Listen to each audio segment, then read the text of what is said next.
What's up, snake fans? Dave Palumbo here for Muscle Serpents Daily. I'm here on a frigidly cold night here in Florida. It never gets this cold. It's got to be in the 50s. It might even be below 50 degrees. I got the doors open, get some of this cool air in here, stimulate some good breeding behavior. And all the snakes, you know, they love when they feel that little frigid drop here in Florida. We don't get it very often in South Florida. It really kicks them into breeding gear a lot of times. Actually, the rain does more so than the cold. But this little cold front's got to help, I think, the breeding possibilities. Now, what are we going to look at today? Well, it is a pretty late night, as it always is for me. So we're going to just take a look at some cool stuff that I happen to like. Some stuff that I'm going to start making available. Once again, I'm not one of these guys that rushes to put stuff up really quickly, and it's not that I'm against doing that. It's just that a lot of times I'm busy, and a lot of times I don't want to let things go that I'm not really sure what they are yet or how they're going to develop, because you can let some good stuff go in your collection and give up some great stuff that you regret later. So I don't want to do that. Also, I don't like to let things go until they're eating solidly and everything seems really vibrantly healthy. And you know what? A lot of my customers always thank me, and they say, you know what, your snakes look well fed. They look healthy. They don't look like, you know, you starved them. They look, you know, like they didn't just come out of the egg or out of the mother's body if they're a boa. And that's good. That's important to me because I want my customers to be happy and I want them to come back and buy, you know, more stuff from me. So let's go in and take a look at some cool things. And you never know. I haven't even decided what I'm going to show you yet. All right, here's my Albino Eclipse. This is a leopard, motley, call albino. We call this the Sun Clips or the Albino Eclipse. It's patternless, all white snake, really super cool. I haven't had that much luck with these guys in terms of producing them and having them live. I don't know why, I just had bad luck with them. And this little boy is doing great, and I'm so happy. I'm going to keep him. He's definitely my holdback, and he's going to make a lot of good future babies, that's for sure. Think about the genetics on that. Leopard, motley, and albino. Really, really nice. Once again, patternless white snake. You can't go wrong with that. And I love the eclipses too. I love the I make a lot of those and I sell a lot of those. And all my eclipses are het albino, so it kind of adds another little level of intrigue to it. And if you want to make your own sun clips, let me know. I have some great 2020 babies that are almost ready to go. I like to hold them a little bit, you know, for a little while, make sure they're eating a lot. They're all eating great. And, you know, hit me up. I'll show you some of the Eclipse het albinos now. Here's a gorgeous Eclipse. This is the leopard motley. This is the patternless snake. And when you mix the motley gene, okay, with the recessive leopard, you get that it blanks out your pattern. This is 100% call albino. He's looking really, really nice. This little boy, jet black. He's showing off the camera here, and he's going to be available. I'm going to put him up if you guys are interested. Once again, this is a great way to get into that albino eclipse or sun clips project, or just if you want to make eclipses. You know, I love it.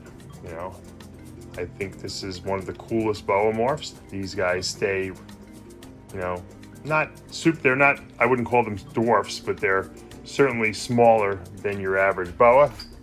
They're not going to get huge because the leopard boas don't get that big. Even though we mix the Colombian albino call into it, I find they stay much smaller than a true, you know, full-blooded, you know, Colombian boa. So they don't take up as much space. And the males, definitely, I keep my males really small. So my males never live in anything bigger than a vision tub, a V70 vision tub. And some of these guys can live in something smaller even. So really nice project. A lot of people have been hitting me up and asking me about my Onyx project and what I produced in 2019 and 20. I have two 19s left. I'm probably going to keep them. I don't know. I haven't decided yet. This is a hypo-Honduran T-positive. So this is a T-positive sun glow Onyx that's 66% het for blood and 66 het for NRE2. Man, first of all, I love Onyx boas. They stay so tiny. And the Honduran T-positive is, you know, in my estimation, probably one of the nicest T-positive lines. It is just so creamy, you know, colored. And when you mix that onyx with the hypo and the T positive, I mean, look at this. It doesn't get much nicer than this. This female is gorgeous. And look how tiny she is. This is a 2019. These snakes stay really, really small. This is a hatchling rack this snake is in. And believe me, I feed them. But they kind of self-limit themselves. They really are not huge monster eaters like a lot of the other boas. Most boas you can feed and they'll just eat. The male, believe it or not, is a little bigger. This is the 2019 male. Same morph, basically. Hypo, Honduran T positive, onyx, 66% het blood, and 66% het anery 2. He's a little bigger. He's also not a big eater. This girl escaped on me for a couple months. She was gone for 2 months. I thought she was gone forever, and then I found her. And she was stuck to a glue pad, you know, and the kind of glue pads you put down if you have escaped mice or something like that. And I had to like put the goof gone on her and get it all off of her. But she's doing great. She eats great. So these two are my 19s. Ironically, they're both the same morph, same combination. Now, I'll probably keep the female, but I haven't decided yet. And I might sell the male because I do have a lot of males. But you know what? I found out with these Central Americans, you can never have too many males because I like to pair one male with one female. And this guy is a genetic powerhouse, so he might be available. Now here's a 2020 version of what I just showed you. This is, once again, hypo Honduran T positive onyx, 66% het blood and 66% het anery 2. This female will be available. Probably can't keep everything. If I'm going to keep the female, I'll probably keep the 2019 female and make this girl available. She's got some really nice pattern. And she actually has nicer coloring than the 19, believe it or not. She's lighter. She almost looks motley, but she's not. She got that chain linking. That's the onyx. Onyxes are really dark, regular onyxes, but when you put the T positive, it lightens them up a lot. And obviously the hypo gene will do the same thing. Now this is not an eclipse. This is just pure onyx. Nothing else in it. Onyxes are really dark snakes. This is single gene onyx. I don't think it's a super. It's really, really dark, as you can see. Gorgeous, gorgeous. Once again, they're really onyx. The onyx morph is amazing. Really, I love it. And I don't know. You know, I thought he was single. He could be I don't think he's a super onyx. I'm still not sure, to be honest with you. He's so solid black. He obviously doesn't have any hypo in him, but he is 66% het for Honduran T positive, is 66% for het blood, and 66% anery 2. He's got a lot of reds in him, so he's definitely not anery. The onyx, like the leopard boa morph, has a lot of red in it. But once you have to strip away some of that black to see the red. And if you turn it over on its belly, you can see that red peeking through here. This is a really nice. I'm really starting to think maybe this is a super onyx because it is really dark and very almost patternless. Just the tail has some. You can see that the pattern. I have a female that's just a pure single copy onyx. She looks just like this, but I don't know. Look at that iridescence. These boas are gorgeous, and once again, they stay so small that it's really a great boa. I mean, if you have limited space and you want to have a lot of boas, it's a great true dwarf. I would even call the onyx the super dwarf. They're way, way, way smaller, in my estimation, than any of the other Central American boas that I've worked with. Now, here's another litter. This is a hypo onyx blood. So that's one copy of the onyx, a hypo gene, and the blood gene. And remember, onyx is really dark. The hypo strips away that darkness and gives you that red, and then the blood just infuses it. Look at that belly. This male is really, he's a keeper. I'd have a hard time getting rid of him. I might, but I probably would have a hard time selling him. He is just really nice. Look at that. That striped tail tells you he's got the onyx in him, and just really, really a nice looking onyx and blood mix really well together. I have a super onyx blood that doesn't have the hypogene, and he's dark, but you can see the red peeking through. I'm trying to breed him this year. These snakes don't breed early. You know, they're definitely going to take you an extra, you know, year or two above what you normally do with the normal, you know, I guess you could say Colombian boa or something like that, because they just take their time. They don't eat a lot, and they're small snakes, but they breed small too. Now, I'm pretty sure that this is a single copy, but this could be a super. I'd have to ask Frank Nutt what he thinks. This is definitely at least a single copy Onyx boa. I mean, complete striping throughout the entire body. It's also anery too. You can see it has a lack of red in it, and it's definitely hypo. So the hypo lightens it, but the anery 2 strips away the red, or this would be a lot redder. So this is an anery 2, or anutheristic, which removes reds. Then this is the Central American line that's not compatible with anery 1. And look at that stripe. What a crazy, crazy total body stripe on this snake. And this male is really, really nice. I may let him go because I can't, like I said, I can't keep everything. Let's bring him over here. Get a better lighting over here. He, once again, he's also going to be 66% het blood, 66% het Honduran T positive. Look at that boy. What a gorgeous snake. I don't think I've ever produced one that had that total stripe throughout the entire body there. Just right before the head, it kind of ends right there. But wow, that is nice. This boy will probably become available.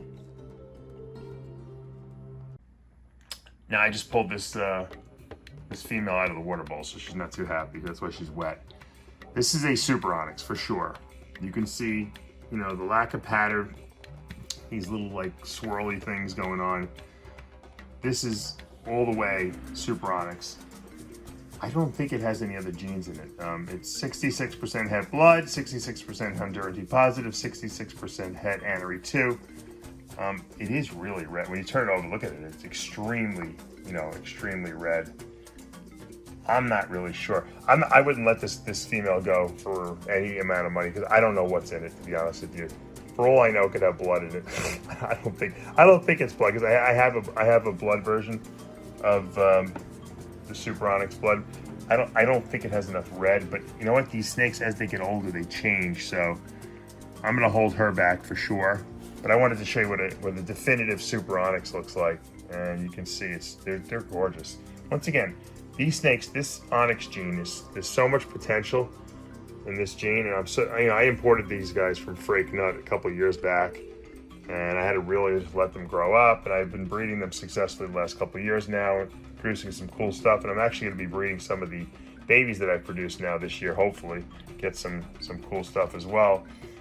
And if you guys are looking to get into a cool project that's not that popular and that there's not that, well, sorry, I shouldn't say it's not that popular, it's just a lot of people don't have it yet, this is something good that you can get into that's new and amazing. And once again, it's a great gene, and it stays small, and that's appealing to a lot of people.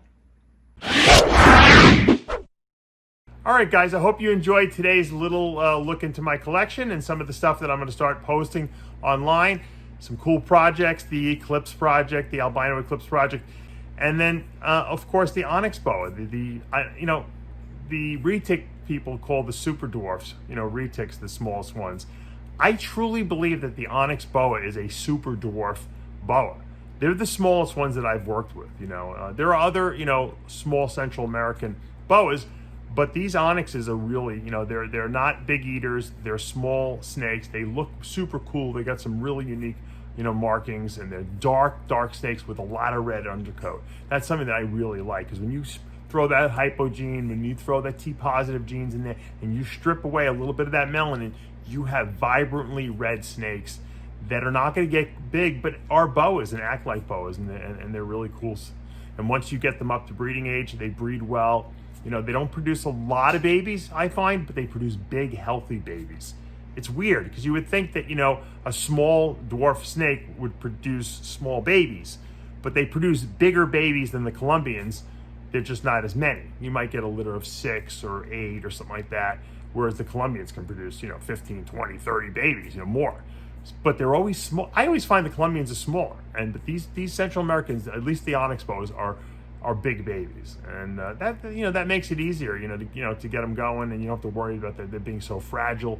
They seem to be healthy. A lot of times I notice also when the Central Americans give birth, the dwarf boas, there's not a lot of goo. There's a minimal. Sometimes I actually missed a litter one year. I was away. I came back. I didn't even know there was babies there because there was no goo in the cage. It was like almost, there might have been a little bit that just dried up on the paper probably, but it was so little that I didn't notice until I actually lifted up the hide box and I saw the mothers sitting on top of all the babies. And the mothers are really good mothers, I find. They'll protect the babies. All the babies will huddle around the mother on the hot spot. It was a really cool, looking thing I saw. So they're definitely different than the Colombians in behavior and obviously size. So it's something that you might consider getting into. Once again, contact me. I have some definitely available. They're going to be going up probably over the next couple of weeks. And I have to just decide which ones I want to let go, which one. I want to keep them all, unfortunately, but I can't, obviously. And I want to put some out there. I've put a few out there into our boa community here in the U.S. before. Warren Booth has a couple, and a couple of other friends of mine who we've done some trades and have purchased a couple of Onyx boas. Over the next couple of years, you're going to see a lot more of them, obviously, out there. But once again, they're not a snake that will breed in 1 year, for males and 2.5 years for females. It's not going to happen. So it's going to be a slower type of progression, but that's good because it's going to hold the value of the project. All right, guys, I hope you enjoy all this content we're putting up here. If you have any suggestions, put them in the comments below. Hit that subscribe button, turn on your notifications, hit the like button. We'll see you back tomorrow morning.